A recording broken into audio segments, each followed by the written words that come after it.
Okay, so my next question is about Mohammed. You might have heard of him. He's mentioned in the Quran.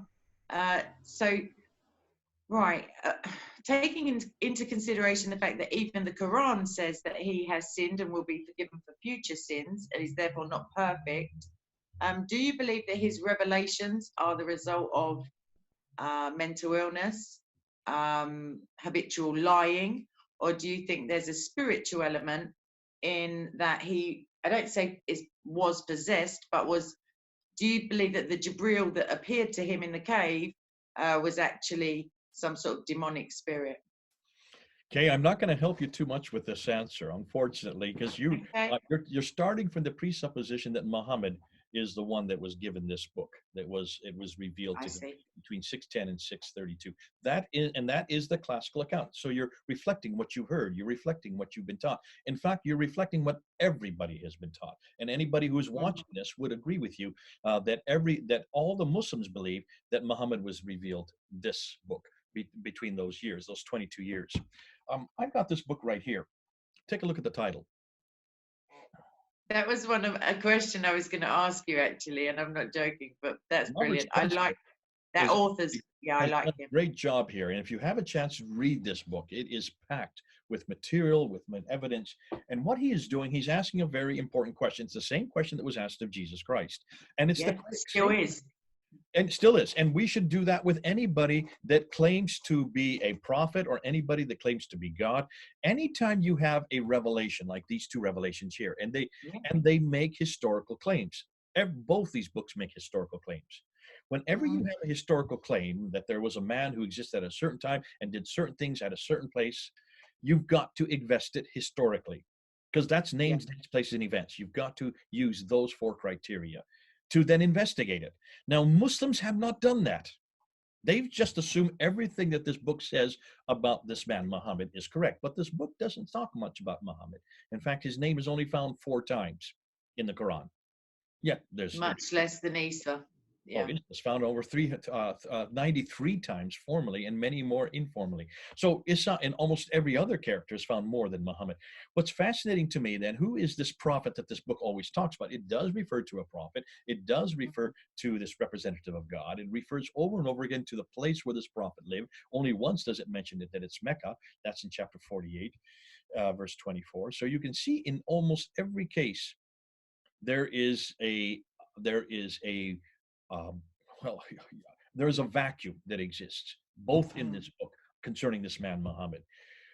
But let's put it one step back. And to answer your question, let's don't just say, was Muhammad deluded, or was Muhammad possessed, or did Muhammad just lie, or was he just borrowing? Let's say the author of the Quran. Okay, Yes. let's do that.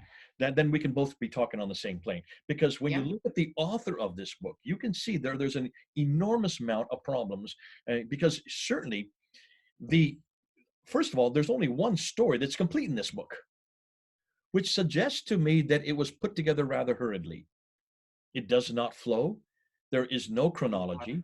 It jumps all over the place. It's ulta pulta, as we I say. think it's by chapter length. That's how it's organized within the book, Exactly. as It's far by as I'm length of concerned. chapter, but even within the chapters, the stories don't flow. Yeah. Even within the chapters, they don't even have the same themes. They jump all over Mm. the place with different themes, and it confuses. Stories don't begin and stories don't end, which suggests that whoever put this book together borrowed a little bit here, borrowed a little bit there, borrowed all over the place, and we can see exactly where they borrowed. Mm. Take for example all the stories concerning the prophets. Now there are 25 prophets listed. 4 of them are names we don't know. 2 of them are Ishmael and Muhammad, and the other 19 are all in the line of Isaac. Isn't that interesting? So the vast Mm. majority of the prophets in this book are from the line of Isaac, through via Abraham through Isaac. Which, when you look at them, however, they're not the same stories as in this book. Completely different stories, fantastic Mm. stories.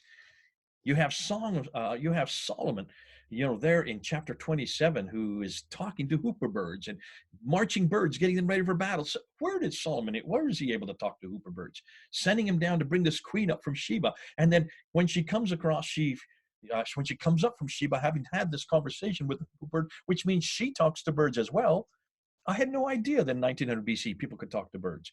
We must have lost that ability. But Mm, nonetheless, this story is fantastic in nature, and the reason was very simple. It comes from the second Targum of Esther, which is an apocryphal account written in the second century yeah, AD. It was borrowed, that lifted right out of that. That's a Jewish apocryphal account. No Jew would ever consider that to be authoritative. The Jews knew it was nothing more than a fairy tale for children to read at bedtime. yeah, Yet there it is in chapter 27, verse 17 to 44. You can see all of these are borrowed. And because you borrow, you can then understand that they borrowed the wrong material because they didn't go to the authoritative text to find out about these stories. And this book had yet to be translated into Arabic. It was not translated into Arabic until the late 8th century. This book was written probably in the beginning, probably the end of the 7th century, the beginning of the 8th century, not at the time of Uthman. We can't find one manuscript that comes from Uthman at all. So throw that out the window. Which means if you're borrowing from right, left, and center, you're going to make a lot of mistakes. And that's why there yeah. are so many historical mistakes in this book. I don't have time to go through the whole litany of them. We're doing on Fander Film. I'm doing a whole series with Al Fadi. We've done already one looking at the historical problems. I'm now doing a whole series right now. I've kind of waylaid it a bit because of all this problem, all these new things I found on the coins. But there's looking at the Quran internally, not looking at it externally, looking and seeing what it says and confronting it. And boy, oh boy, are we having a great time.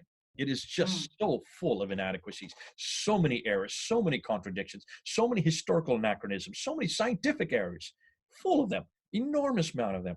And Do so you mean the science? Sorry, Jay. Do you mean the scientific miracles? I think I misheard you. I in thought you said every case, errors. every one of the scientific miracles turns into an error. Wait till you see what we come up with that. That's a Shocking. whole other area that I have I yet can't to wait. introduce on Fander Films. But Al Fadi and I did that. We actually did, and he just put it up on his Sira International. If you can go see it right now, I think there's Yeah, about, I've put his channel on my oh, list. look at it. There's about Yeah. 17 miracles that they claim are miracles that we've shown are not miracles whatsoever. They're either in error or they're just observable by naked eye. There's no Yeah. miracle about them. But the ones that are in error are the real devastating one. Because if this was from God, why would he make error after error after error? God would not make those kind of errors. See if you As can far find as I know, he doesn't make mistakes. see if you can find any scientific errors in this book. Ooh, I love that. See if you can find any historical anachronisms in this book. Ooh, I love that. So we're doing Mm. like with like, and this is what you have to do. When you ask a question, what do we do about Muhammad, the author of that book? Should we say that he is the author of this book? I wouldn't, yes, he probably is, probably has demon. There are certainly a lot of things that suggest that there is spiritual battle. There are some spiritual inadequacies in here. And what I would say is that we've got the wrong man at the wrong place doing the wrong thing at the wrong time. And in almost every case, if that is the situation, then can you understand why this book is so hopeless?